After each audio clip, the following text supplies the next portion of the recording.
Aujourd'hui, je vous retrouve pour une nouvelle recette, la recette de Zmeta, donc quelque chose qu'on prépare exceptionnellement pour le mois du Ramadan. Je vous laisse suivre la recette en vidéo. Donc pour faire la Zmeta, je vais avoir besoin d'amandes. Donc là, j'ai pris 1 kg d'amandes, 800 g de cacahuètes, 1 kg de farine et 500 g de graines de sésame. Ensuite, je vais utiliser une grande cuillère à soupe de cannelle et 80 g de graines d'anis. Ensuite, pour sucrer, donc je vais mettre 750 g de sucre et je vais avoir besoin d'huile de tournesol. Alors, donc pour commencer, je vais faire dorer la farine au four. Donc pour cela, je vais transvaser toute ma farine dans un plat. Donc je vais laisser dorer au four en surveillant et en mélangeant surtout très régulièrement pour éviter que la farine brûle. Donc il faut qu'elle soit légèrement dorée et on la retire. Voilà, donc j'ai sorti la farine du four. Donc elle a pris une jolie couleur dorée. Vous voyez, pas trop, à peine dorée. Ensuite, je l'ai tamisée. Donc pour enlever tous les petits grumeaux, je l'ai passée au tamis et là, je la laisse de côté. Donc ensuite, il va falloir émonder les amandes. Donc pour cela, je vais les mettre dans une casserole d'eau bouillante et je vais les cuire quelques minutes.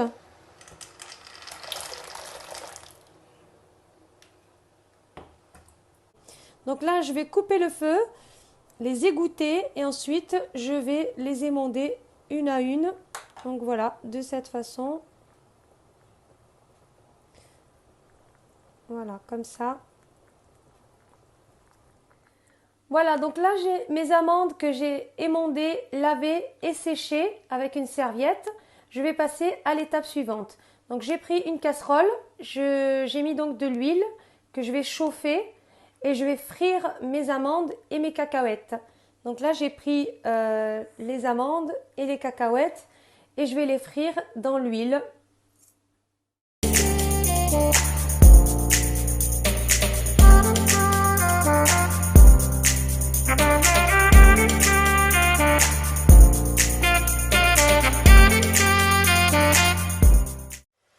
Alors ensuite, je vais griller les graines de sésame. Donc je viens les mettre dans la plaque et je vais, voilà, donc là je vais enfourner quelques minutes pour que les grains soient bien dorés. Donc là je vais évidemment enfourner, mais je ne laisse pas trop longtemps, juste vraiment quelques minutes, 1 voire 2 minutes, juste pour que les grains soient un peu plus dorés. On peut également juste préchauffer son four et l'éteindre avant de mettre les grains dans le four pour ne pas les brûler. Alors donc pour mélanger la Zmeta, il va falloir utiliser de l'huile de tournesol. Donc on ne va pas l'utiliser comme ça nature, il faut la faire cuire quelques minutes dans une casserole. Donc là je vais la mettre dans une casserole.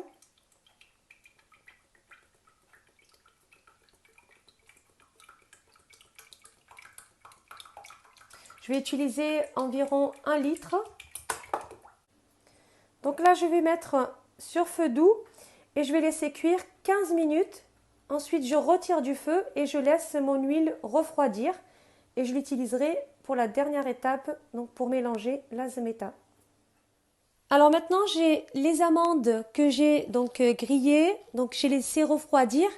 Donc il faut surtout bien laisser refroidir. Donc j'ai pareil là, les cacahuètes bien dorées. Donc là, j'ai laissé refroidir plusieurs heures. Donc il ne faut surtout pas mixer quand c'est chaud. Donc j'ai les sésames grillés également. Et j'ai les graines d'anis que je vais mixer. Donc là, je vais prendre un mixeur. Et je vais mixer donc les amandes, les cacahuètes, les graines d'anis. Et pour les graines de sésame, je vais faire en 2 parties. Donc j'ai la moitié que je vais garder entière. Donc je vais garder les grains comme ça entiers. On va dire à peu près la moitié, voilà. Donc là, je vais couper en deux les graines de sésame. Je vais mixer la moitié et l'autre moitié, je la garde comme ça, telle qu'elle. Allez. Donc là, pour mixer, il faut voilà, vraiment bien mixer. Il ne faut pas les réduire en poudre, mais il faut que ça garde quand même un petit côté croquant. Donc les mixer voilà, légèrement, mais pas trop non plus. Hein. Enfin, il ne faut pas que ce soit des amandes en poudre, mais il faut que ce soit en petits grains pour que ce soit quand même assez croquant. Voilà, donc là, je vais vous montrer. Voilà, donc là, j'ai mixé les amandes. Donc c'est voilà, c'est des. Donc il faut que ce soit comme ça. Donc là, c'est légèrement croquant. Après, vous faites comme vous voulez. Si vous préférez que les amandes soient légèrement concassées ou voilà, c'est comme vous voulez. Mais c'est vrai que comme ça passe mieux en bouche. C'est légèrement croquant. Là, voilà. Et donc là, je vais faire pareil avec toutes les amandes et les cacahuètes. Alors voilà, donc là, j'ai les amandes et les cacahuètes que j'ai mixées. Donc je vais faire pareil avec les graines de sésame. Donc là, je vais prendre la moitié. Donc je vais laisser l'autre moitié de côté et je vais mixer.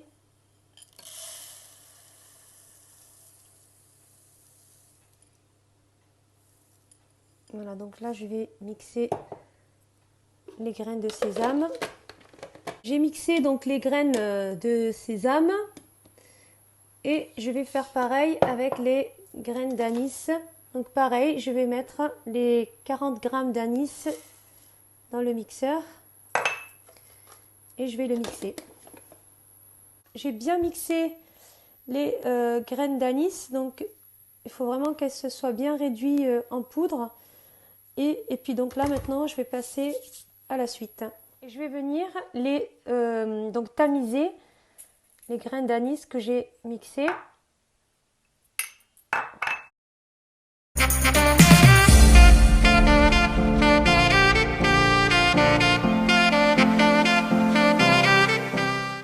Voilà, donc là, j'ai tamisé les graines d'anis que j'ai mixées. Et je vais garder vraiment que la poudre qui est bien lisse.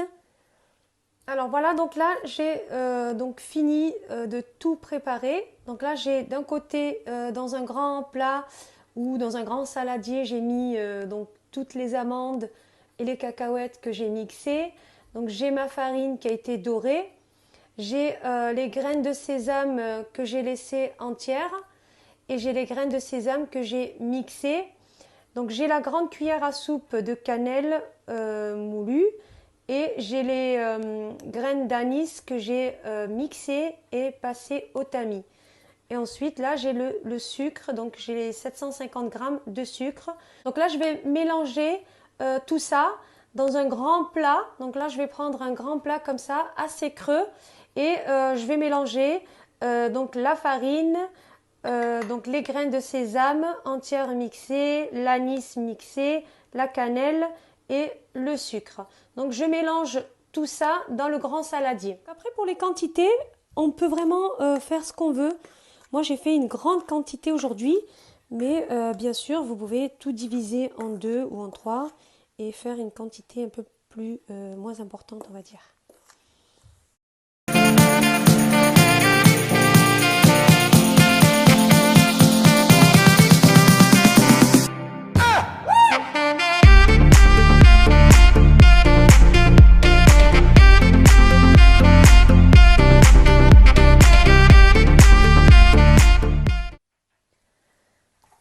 Alors maintenant, je vais passer à l'étape, donc la dernière étape, on va dire, donc qui consiste à mélanger donc toute ma préparation avec l'huile.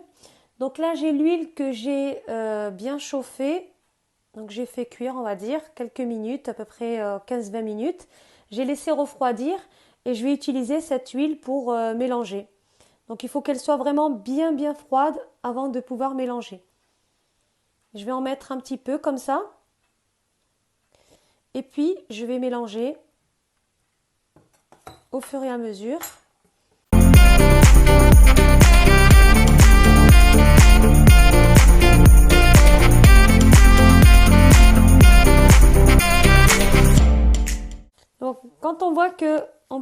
le mélange commence à se tenir comme ça. Donc là, elle se tient bien, donc on arrête. Donc il ne faut pas trop mettre d'huile non plus. Il faut vraiment en mettre juste de façon, voilà, à obtenir quelque chose qui se tient comme ça. Et là, on peut arrêter. Voilà, donc là, j'ai fini mon mélange. Maintenant, je vais la disposer dans un plat pour vous montrer.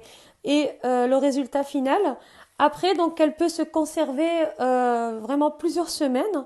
Donc là, moi, je l'ai faite pour tout le mois du Ramadan. Donc je vais pouvoir la mettre dans une boîte hermétique et la manger, voilà, quand j'ai envie. Voilà, donc j'ai disposé la zmeta dans une assiette pour vous montrer le résultat final. Donc c'est vraiment très très facile à faire. J'espère que cette vidéo va vous aider à la réaliser et je vous dis à très bientôt pour d'autres recettes. N'oubliez pas de vous abonner à ma chaîne et merci pour tous ceux qui se sont abonnés et je vous dis à bientôt.